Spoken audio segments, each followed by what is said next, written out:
Since I was very young, I always felt like people treated the concept of art as like, oh, it's just something you do for fun. It's an extra activity, but it's not actually gonna buy you financial security. It doesn't actually add to society. It doesn't really contribute to anything. It doesn't cure diseases. It doesn't like bring justice to the world. Like, it doesn't really do much. It's just like a fun activity you do. I realized that like a lot of the things that we value in our society are things that we value because they are productive.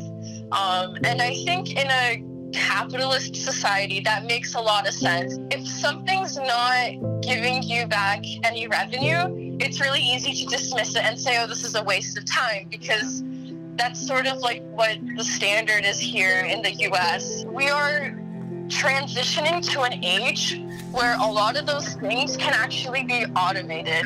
And so then that sort of leaves us with like, oh, well, then what do we do now? Like, how is our society gonna work? And I've noticed that like a lot of politicians will say, oh, like, you know, we need to slow down automation. We need to create more jobs and such.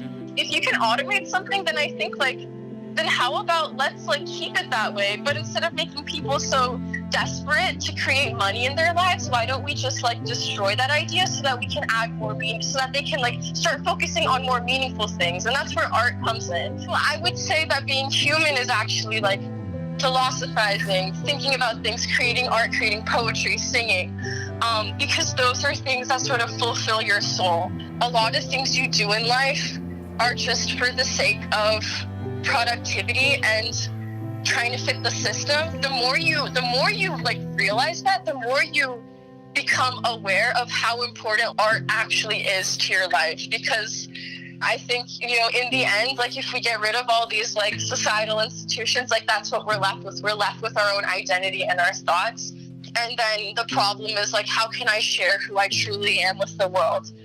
And, you know, art is basically the answer to try to solve that.